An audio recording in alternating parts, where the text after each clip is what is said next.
Okay, so we're super excited. Rotrex have now at long last come out with a counterclockwise rotating C3094. The C3094 supercharger is the supercharger that we use the most of. And we've always fitted the C3094 to the Hayabusa. The fact that it was clockwise rotating means that we had to put it on the right side of the bike. We had to modify 3 and 4 headers, modify oil lines and oil cooler position, and it was a tedious job. But now with a counterclockwise rotating supercharger, all that's gone. We no longer need any of this arduous extra work. We simply sit the supercharger there. So we've made a new alternator cover. So we've got the alternator windings inside there. The supercharger sits here, a simple belt run, and the minimal amount of cutting of the bodywork top and bottom there, just a slide out piece of the fairing and it sits in place. Now, on top of this, we're going to put a nice belt guard. This isn't the belt guard for it, we haven't made it yet, but we're getting there really quickly. So it's going to look something like this.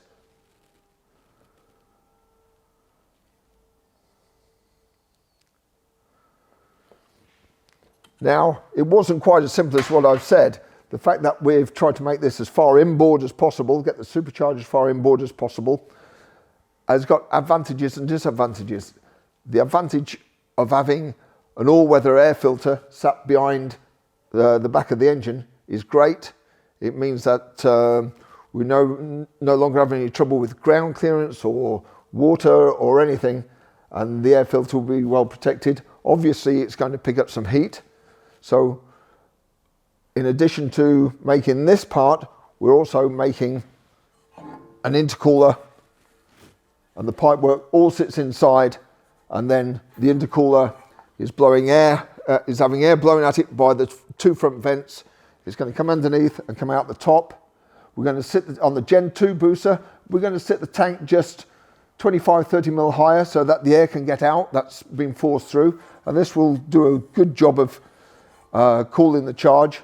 It's a pretty fair size intercooler, and it's going to get some good pressurized cold air from the front of the bike.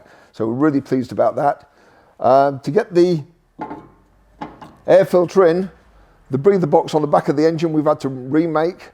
So this is much lower than the standard one. Still has the one-way valve, the check valve on top, so that the engine internal engine pressure can be released, which aids horsepower. It's a nice little thing that Suzuki did back in 2008 when they introduced this Gen 2 version.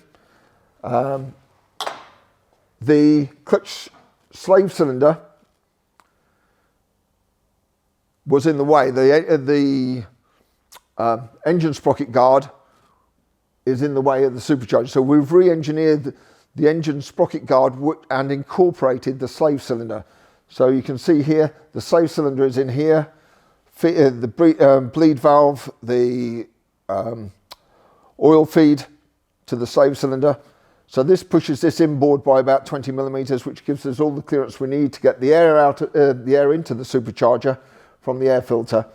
Now, you may look at these parts and think, well, this is not Gen 2. It's right, because we're already working on the Gen 3. This is a Gen 3 intercooler, and the Gen 3 throttle bodies are totally different from the Gen 2. So we've had to make these to mount the secondary injectors, and these are going to sit like that. So that sits like that on the bike. So we've already got all the design and parts manufactured for the Gen 3 as far as the intercooler is concerned, and that will bolt up and give good cooling to the Gen 3 kit. In addition to that, this in fact is for the Gen 3. This is, like I say, the slave cylinder incorporated in the actual housing. We're doing the Gen 2 at the moment. It's on CAD. We haven't machined it yet. So we've got this new supercharger kit going headlong for Gen 2 and Gen 3. They'll both be produced at roughly the same time. We should be up and running before Christmas on the Gen 2, and we're just waiting for Woolwich Racing to produce the software so that we can adjust the fuel and ignition and other parameters on the Gen 3. As soon as Woolwich Racing have got their software sorted, then we can program the Gen 3 like we do the Gen 2.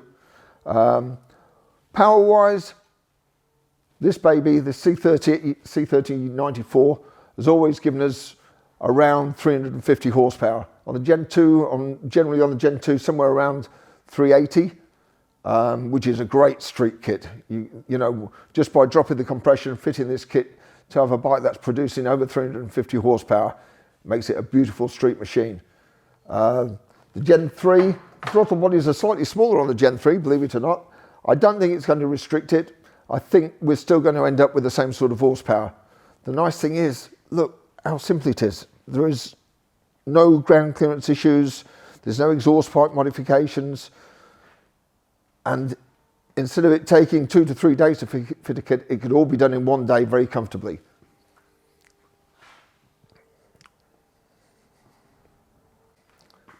So whether you've got a Gen 2 or Gen 3 Hayabusa, get your order in now.